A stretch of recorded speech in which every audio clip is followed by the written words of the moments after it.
한국은 남에게 피해나 주는 이기적이고 후진적인 국가예요. 한국인들을 절대로 믿으면 안 된다고요. 여기 한국에 대한 터무니없는 비방을 이어나가며 한국을 기를 쓰고 부정하는 외국인 여성이 있습니다. 그러나 그녀는 억지로 한국에 가게 되었고 한국에 도착하자마자 이건 말이 안 된다며 무릎을 꿇고 말았다고 하는데요. 그렇다면 그녀가 한국에서 대체 어떤 경험을 했던 것일까요? 안녕하세요. 저는 멕시코 출신의 히메나라고 하고 현재 멕시코 최고의 공과대학교인 몬테레이 공과대학교에 재학 중에 있습니다. 사실 공과대학교인 저희 학교에서 여학생을 찾아보기란 정말 힘든데요. 그럼에도 제가 공과대학교에 입학한 이유는 따로 있습니다. 그건 바로 아빠 때문이었죠. 사실 아빠는 제가 어렸을 때 세상을 떠나셨는데 저는 더 이상 아빠처럼 허망하게 세상을 떠나는 사람이 없게끔 멕시코의 최첨단 치안 기술을 보급하고자 공대에 입학하게 된 것이죠. 아빠의 죽음은 중국과 매우 관련이 큽니다. 사실 멕시코는 정치적으로 부패가 심하기로 유명한 국가인데요. 그런데 부패한 멕시코 정치인들은 중국 자본이 멕시코로 들어오면 소상공인들이 전부 죽을 것을 뻔히 알면서도 중국의 뒷돈을 받고 중국 자본을 받아들였죠. 중국은 각종 공산품과 생활 필수품들을 말도 안 되는 가격으로 들여오기 시작했고 결국 가격면에서 승부가 전혀 되지 않았던 멕시코의 소상공인들은 전부 말라 죽기 시작했습니다. 심지어 중국의 기업들은 절대로 현지인을 고용하지 않았고 오직 중국인들만을 고용하며 멕시코 경제에 전혀 도움을 주지 않았는데요.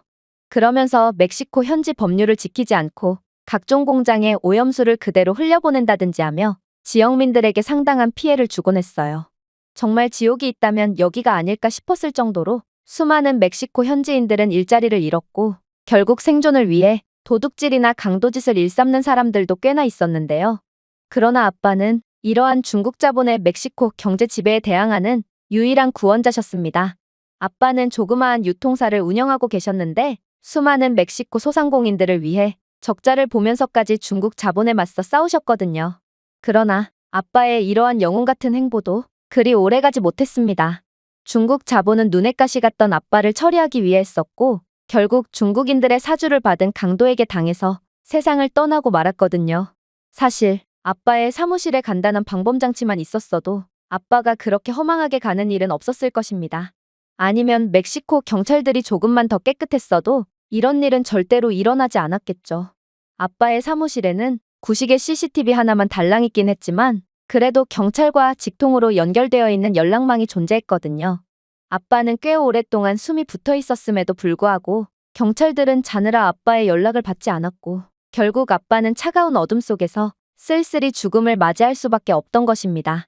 그래서 저는 비록 여자였지만 반드시 훌륭한 공학자가 돼서 경찰에 의지하지 않고도 범죄를 방지할 수 있는 사회를 만들기로 다짐했습니다. 저는 다시는 멕시코에서 아빠처럼 터무니없이 희생되는 사람들이 나와서는 안 된다는 생각에 죽기 살기로 공부했고 결국 멕시코 최고의 공과대학교에 입학할 수 있었죠. 그리고 아빠의 부재로 생활고를 겪고 있었던 저는 대학교 근처의 페스케리아라는 도시에서 사는 외사촌의 집에서 묵으며 학교를 통학하기로 했어요. 그런데 그렇게 십수년 만에 찾아간 페스케리아에서 저는 경악을 금치 못하고 말았습니다.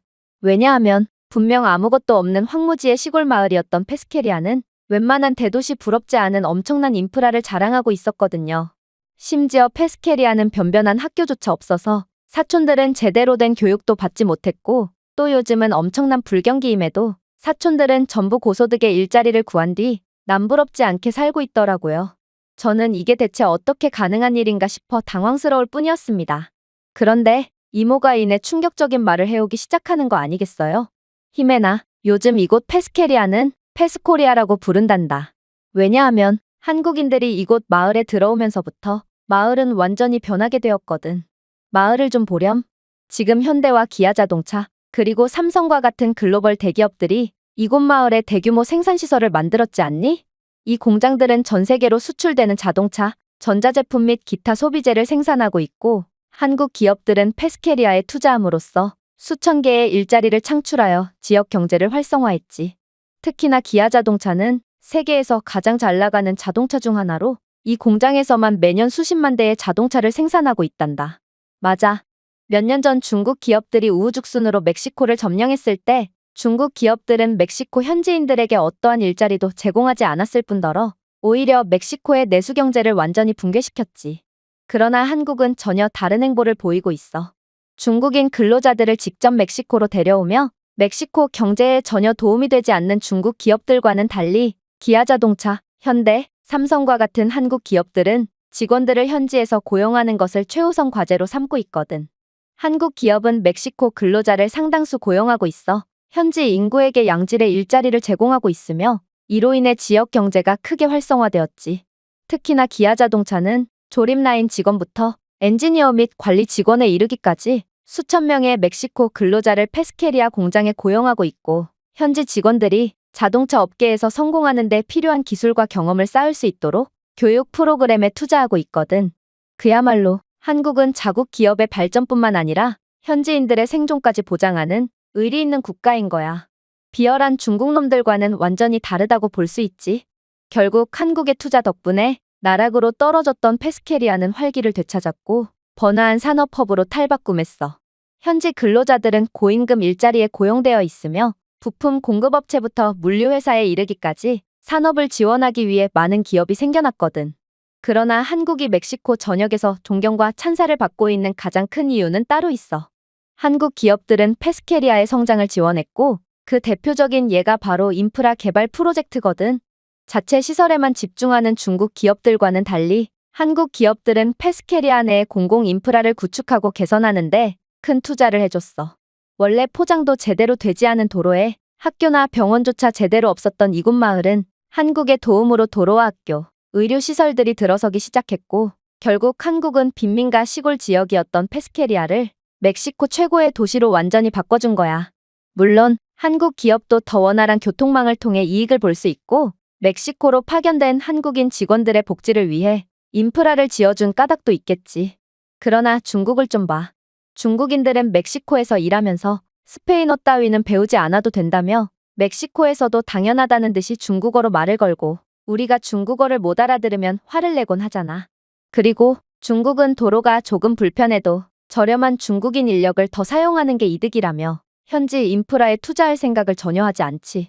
하지만 배려심 깊은 한국은 우리 마을을 구원했고 학교가 없어서 문맹률이 상당히 높았던 우리 마을은 이제 멕시코에서도 손꼽힐 정도의 학업 능력을 자랑하고 있어. 이게 바로 이곳 마을의 멕시코 국기보다 한국 국기가 더 많이 보이는 이유지. 실제로 페스케리아에는 한국 국기가 이곳저곳에서 펄럭이고 있었는데요. 심지어 한식당도 상당히 많아서 한국 기업들이 만든 일자리와 인프라는 더 많은 사업을 촉진하여 지역 경제를 활성화하고 있는 것처럼 보였어요. 그러나 저는 여전히 한국을 믿을 수가 없었습니다. 저는 한국과 중국은 역사적으로도 지리적으로도 엄청난 유사성을 가진다고 알고 있었고 그래서 한국인이나 중국인이나 별반 차이가 없는 사람들일 거라는 편견을 가지고 있었거든요. 저는 중국인들이 멕시코를 망친 것만 생각하면 아직도 울분이 치밀어 오르고 사실상 아빠가 세상을 떠난 것도 중국인들 때문이었기에 도저히 한국에 좋은 인상을 가질 수가 없었죠.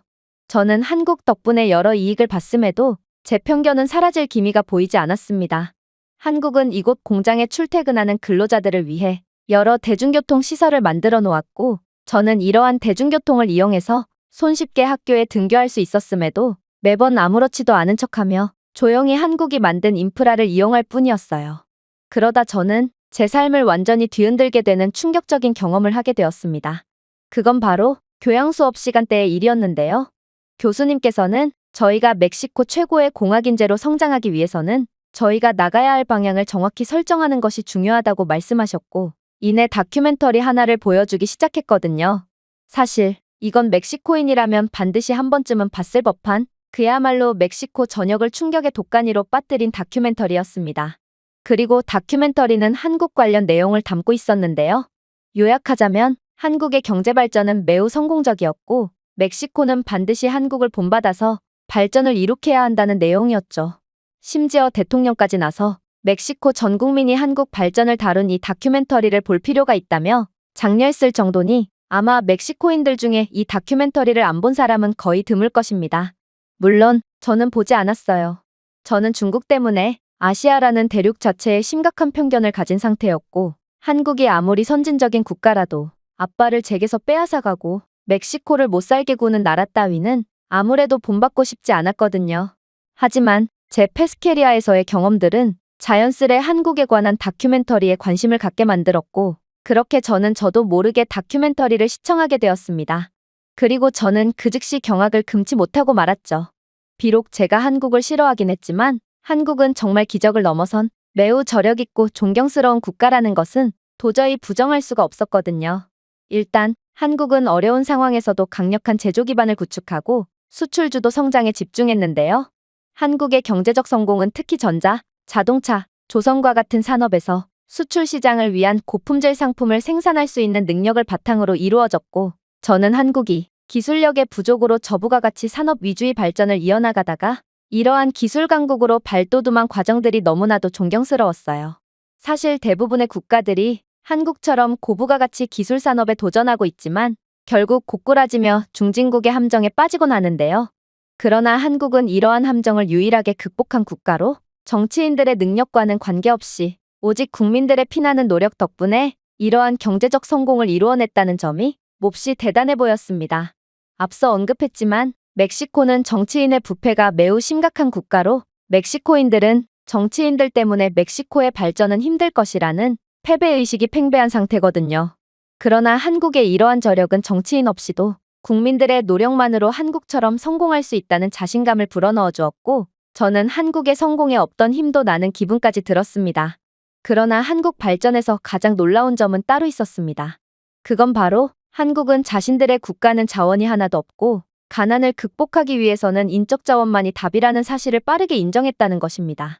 실제로 한국은 새로운 자원을 탐사하거나 없는 자원에 집중하는 선택 대신 연구개발 분야에 엄청난 투자를 했고, 결국 GDP의 4.5%라는 엄청난 자본을 인적 자원 개발에 투자한 탓에 삼성과 LG, 그리고 현대와 같은 전 세계인들이 아는 글로벌 대기업들이 탄생할 수 있었는데요.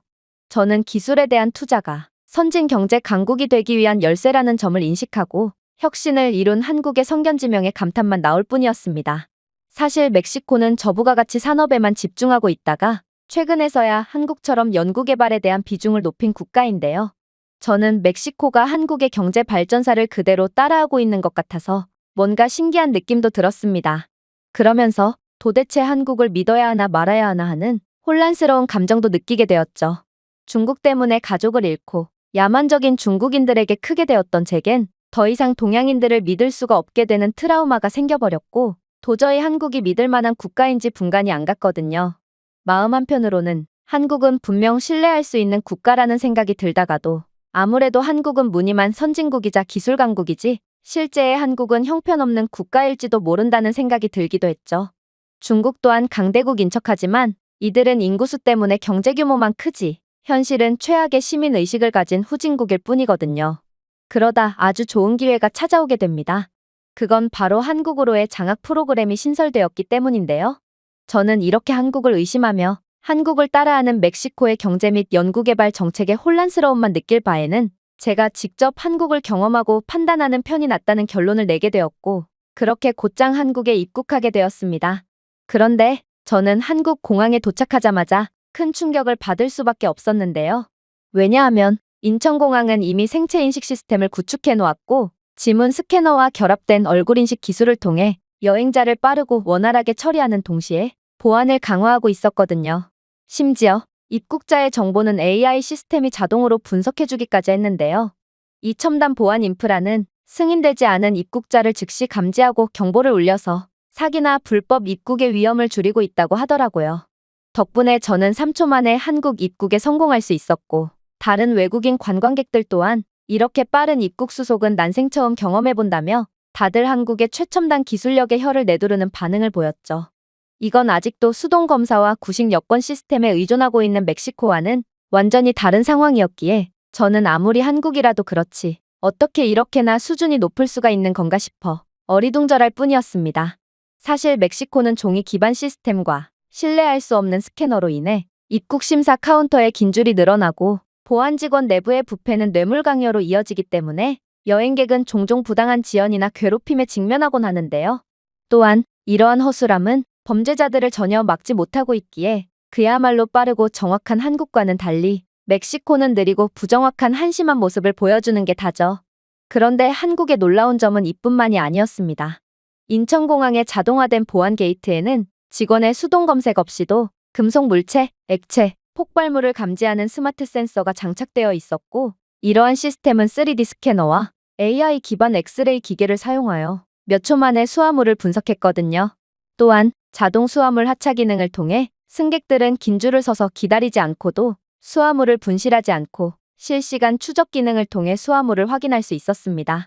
사실 수화물 분실은 꼭 비행기 한 대당 한 명씩은 겪게 되는 너무도 흔한 일로 수동 검색에 따른 실수와 직원의 도둑질 등 다른 국가들의 공항에서는 이러한 불상사가 너무나도 흔하지만 한국은 애초에 자신의 짐을 도난당할 염려가 없는 시스템을 구현해 놓았으며 심지어 자신의 수화물이 어디에 있는지에 대한 정보까지 제공하고 있다니 이건 정말 감탄만 나오는 기술력이었습니다.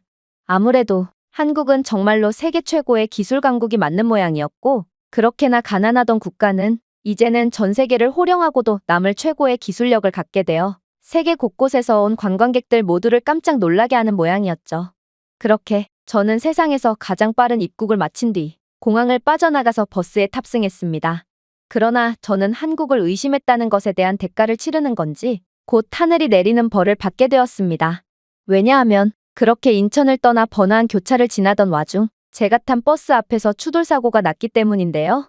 다행히 부상을 입은 사람은 없어 보였지만 교통은 완전히 통제되었고 심지어 도로는 안 그래도 차량들로 꽉 찬 상황이었기에 이 사고는 빠르게 수습될 수가 없을 것 같았습니다. 사실 멕시코에서도 교통사고는 종종 일어나는데 교통사고는 곧 심각한 교통체증으로 이어지고 당국이 터무니없이 도착하거나 아예 도착하지 않아서 거의 반나절 이상 갇힌 도로에서 기다리는 경우는 너무나도 흔하거든요. 그래서 저는 오늘 안에 숙소에 도착하는 건 글렀다 싶은 마음에 두 눈을 지그시 감고 잠이나 청하려고 했습니다. 그런데 약 5분이 흘렀을까 갑자기 요란한 사이렌 소리가 들려오기 시작하더니 이내 사고는 빠르게 수습되기 시작했는데요. 이건 도저히 가능한 속도가 아니었기에 저는 이들이 사고가 일어날 것을 미리 예측한 뒤 진작에 사고 현장으로 출동하기라도 한 건가 싶어 벙찔 뿐이었습니다. 그리고 공학도로서 도저히 호기심을 참지 못하고 옆자리에 앉은 한국인 승객에게 영어로 질문을 건네봤죠. 그런데 한국인 승객은 이내 충격적인 답변을 해오는 거 아니겠어요? 아, 한국의 CCTV 카메라에는 기본적으로 AI 분석 기능이 장착되어 있거든요. 카메라는 충돌 장면을 실시간으로 포착하고 담당 부서에게 알림을 제공함으로써 빠르게 출동할 수 있도록 하고 있죠. 그리고 한국 도로의 신호등은 전부 상황에 따라 유동적으로 조정되는 AI 신호등으로 경찰들과 구급차가 빠르게 도착할 수 있도록 명확한 경로를 만들어주고 있거든요. 이러한 한국의 비상대응 시스템 덕분에 사고 현장은 빠르게 수습되고 교통 혼잡이 최소화될 수 있는 거죠. 저는 한국에 믿기지 않는 기술력의 넋을 놓아버리고 말았습니다.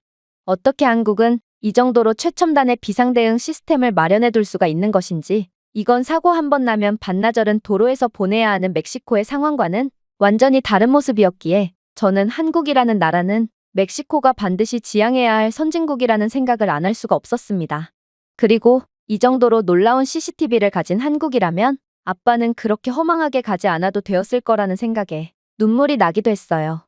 만약 이러한 AI CCTV라면 아빠가 습격을 당하는 동시에 구급차나 보호자에게 연락을 해줬을 거고, 그렇게만 해줬다면 아빠는 멀쩡히 치료를 받고 제 곁에 계속해서 있을 수 있었겠죠. 그러나 멕시코는 한국이 아니었고 아빠는 그렇게 세상을 떠나셔야 했던 것입니다. 그렇게 제가 탄 버스는 혼잡한 도로를 빠져나왔고 저는 이내 버스에서 내려 숙소로 찾아가기 시작했어요. 그런데 저는 숙소로 향하면서 충격적인 가게 하나를 발견하게 되는데요. 그건 바로 무인으로 운영되는 편의점이었습니다. 저는 정말 깜짝 놀라고 말았습니다. 멕시코뿐만 아니라 세계 어느 곳이더라도 이렇듯 무인으로 운영되는 상점이 있다면 무조건 돈과 물건 전부 순식간에 도둑질을 당할 것이 분명한데, 한국은 얼마나 안전하고 시민의식이 뛰어난 나라면 이런 시스템이 멀쩡히 돌아갈 수 있는지 이건 정말 말이 안 되는 상황처럼 느껴졌어요. 하지만 저는 무인 편의점에 들어감과 동시에 제가 한국을 너무 과대평가했구나 싶어 큰 실망감을 느끼게 되었는데요. 왜냐하면 웬 한국인 남성 2명이 자신들의 가방에 물건을 잔뜩 쑤셔 담더니 이내 계산도 하지 않고 순식간에 가게 밖으로 달려나갔거든요. 이들은 물건을 훔치는 것이 분명했고 저는 역시나 한국인들도 인간의 본성은 거스를 수가 없나 보구나 싶어 헛웃음을 지을 뿐이었죠. 그런데 그렇게 편의점 밖을 나와 다시금 숙소로 향하던 와중 저는 방금 전 가게에서 물건을 훔친 한국인들이 경찰에 의해 붙잡혀 있는 것을 보게 되었는데요. 이게 대체 어떻게 된 상황이란 말인가? 멕시코에서는 중범죄가 일어나도 경찰들은 몇 시간이 지난 후에 출동하고 절도 같은 경범죄에는 출동조차 안 하는 게 너무나도 당연한데요. 그런데 이 도둑들은 어떻게 이렇게나 빨리 붙잡힐 수 있던 건지 저는 정말 이러한 상황 자체가 이해가 가지 않아서 두 눈을 껌뻑일 뿐이었습니다. 그리고 그렇게 두 남자가 연행되며 사건이 일단락되나 싶은 그때 저는 너무나도 궁금한 마음에 도대체 어떻게 이 도둑들이 하필 이곳에서 물건을 도둑질할 것을 알았냐며 속사포 같은 질문을 터뜨리고 말았는데요. 그런데 한국인 경찰은 제 다소 과격한 질문에 당황했는지 두 눈을 커다랗게 뜨더니 이내 뭘 이 정도 가지고 놀라냐는 듯 덤덤하게 대답을 이어나가기 시작하더라고요. 글쎄요, 별건 없는데요. 한국의 CCTV에는 AI 기반 실시간 감지 시스템 기술이 탑재되어 있고 의심스러운 행동을 하는 사람들을 자동으로 분석하고 알림을 보내주거든요. 이곳 편의점을 운영하는 주인은 이러한 알림을 통해 도둑질을 파악하게 됐고 저희 경찰서에 그대로 자료를 넘겨줬기에 인상착의를 확인한 저희는 곧바로 도둑들을 검거할 수 있었던 거죠. 참, 이들은 전부 중국인인데 이들은 중국에서는 원래 무인 상점에서 물건을 훔치는 게 당연한 거고 이건 관리를 못한 가게 주인 책임이라며 어찌나 당당하게 소리를 지르던지 번역기를 돌려본 저희는 정말 학을 뗄 수밖에 없던 거 있죠? 요즘 이런 중국인들의 범죄가 부쩍 늘어났던데 모쪼록 조심해서 돌아다니길 바래요. 저는 중국인들의 민폐에 정말 학을 뗄 수밖에 없었습니다. 이들은 멕시코에서뿐만 아니라 한국에서도 민폐짓을 일삼으며 전 세계를 더럽히고 있었거든요. 그러면서 저는 아빠 생각이 나서 다시금 눈시울을 붉힐 수밖에 없었는데요. 분명 한국의 이러한 위험감지 기술력과 신속한 경찰 시스템이라면 아빠는 살 수 있을 게 분명했거든요. 저는 아빠가 너무나도 그리워서 견딜 수가 없어졌고 결국 경찰관 앞에서 눈물을 터뜨려 버렸습니다. 저는 거의 대성통곡을 하며 눈물을 흘렸지만 한국 경찰관은 제가 대체 왜 우는지도 모르면서도 괜찮다며 저를 꼭 안아주더군요. 저는 한국인들의 따뜻한 호의에 큰 위로를 받으면서도 그렇게 진정을 한 뒤 도착한 숙소에서 많은 생각에 잠기게 되었습니다.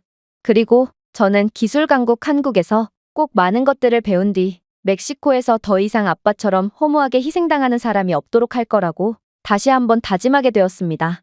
최고의 선진국인 한국에서 기술력을 갈고 닦는다면 저도 분명 한국처럼 멋진 치안 관련 제품들을 만들어낼 수 있을 것이고 분명 멕시코의 시민들은 부패한 공권력에 의지하지 않고도 자신의 안전을 지킬 수 있게 되겠죠. 제가 준비해온 내용은 여기까지입니다.